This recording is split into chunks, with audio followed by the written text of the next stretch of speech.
the Chi-Town experience on the flight. Let me go tune in to Keek on the mic. He gon' make sure we get our news and highlights. When you get on YouTube, you better hit the like. It sounds that Ryan Poles and the Chicago Bears could be looking to trade this key veteran on the roster. Hey, what's going on, Bears fans? Thank you so much for joining me for another episode of Keek on the Mic, the podcast all about the Chicago Bears. As always, if you're new to the channel, make sure you hit that subscribe button and the notification to catch all Bears content right here on the podcast.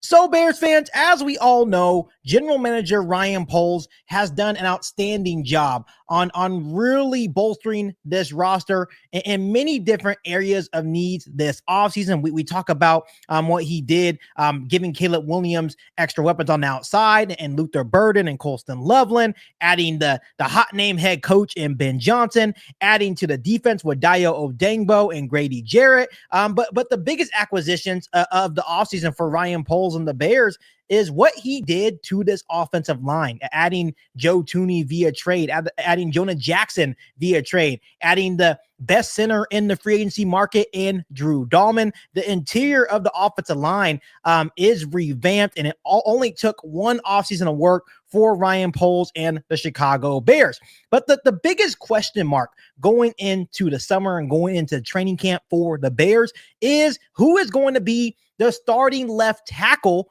for this Bears offensive line. Of course, you're looking at Braxton Jones. He's coming off a season-ending injury where he broke his fibula. Of course, they drafted Karan Amagaji from Yale in the third round last year, and then they invested more resources into the offensive line, adding Audrey Chapillo in round 2 in the 2025 NFL draft. So obviously, Ryan Poles and the Bears made it a key point that, hey, we have our franchise quarterback in Caleb Williams. Now we need to protect him. Here is where things get interesting in regard to the left tackle spot for this Bears offensive line. There are starting to be rumors floating around that the Chicago Bears could actually opt to trade Braxton Jones if the price is right. In a recent article written by Bleacher Report, this is what they had to say, and they actually gave a trade package that would make a whole lot of sense for Ryan Poles and the Chicago Bears. They said trade package would be a 2026 4th and 7th round picks, and they said this, Bears fans: the Chicago Bears are already preparing for life without left tackle Braxton Jones. They drafted Boston College tackle Audrey Chapillo with the 2nd round pick in this year's draft, despite already having Jones and Darnell Wright on their roster. Jones is now entering the final year of his rookie deal and coming off a fractured fibula that he suffered in December. The Bears can complete their offensive line overhaul by flipping Jones and getting something in return for him. So here is the interesting part, and I'm just trying to digest this as much as I can. First and foremost, I don't think we would get a 4th and a 7th round pick for Braxton Jones.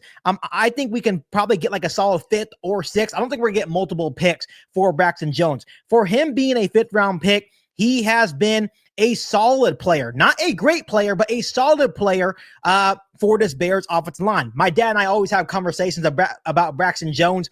What he reminds me of for the last couple of years on this Bears offensive line is just another Charles Leno. Charles Leno was never a super great player, but he was a good player, right? He was a serviceable player on this offensive line, and that's exactly how I view Braxton Jones.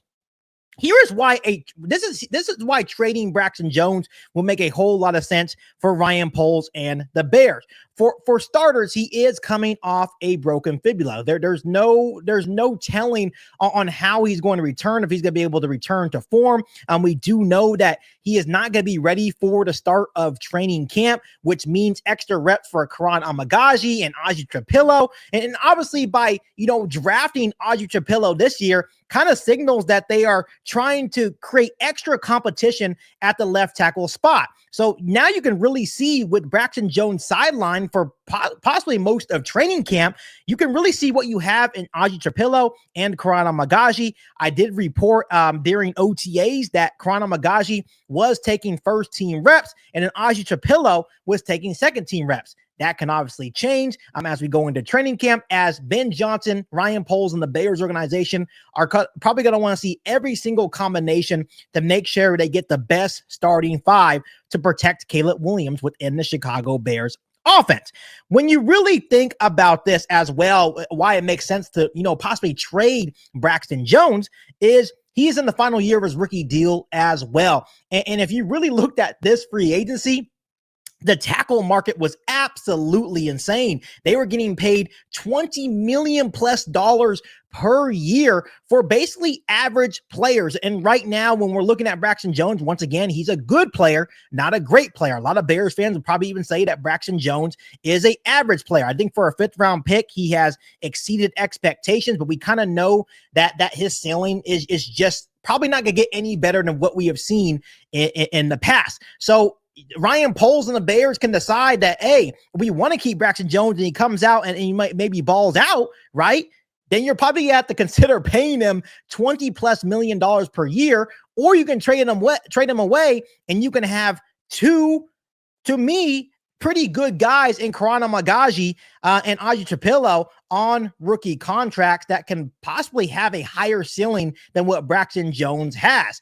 On the other side of things, this is my other argument of possibly keeping Braxton Jones. It may be smart for Ryan Poles and the Bears see what they have in Braxton Jones under Ben Johnson. And of course, playing now next to Joe Thuney, which is that's going to be a huge factor for anyone playing the left tackle position on this Bears offensive line, is that you have a future Hall of Fame guard in Joe Thuney playing next to you. And of course, you now have Ben Johnson as your new head coach and offensive play caller, which could be beneficial for a guy like Braxton Jones to maybe take that next step and to be even better than what we have seen in years past with Braxton Jones. So it can go both ways. I think the Bears can get some pretty good compensation if they're able to get two late round picks for a guy like Braxton Jones, especially what you already have on the roster with Aji Trapillo and Karana Magaji. Even though those guys are not proven as Braxton Jones, I still think it would make a whole lot of sense.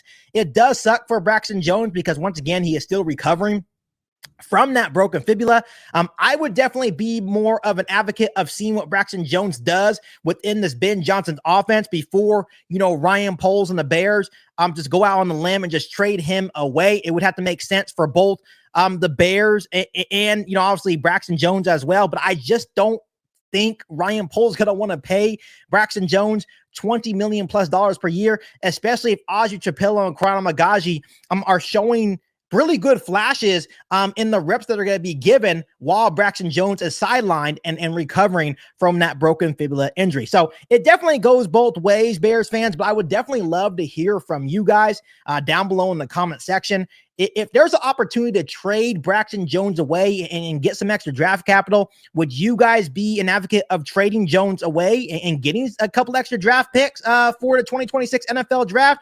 Or do you think Ryan Poles should give Braxton Jones the opportunity to see what he can do in this offense under Ben Johnson? Let me know down below in the comment section what you would do if you were in Ryan Poles' shoes. But other than that, make sure you guys continue to hit that subscribe button and the notification to catch all Bears content right here on the podcast.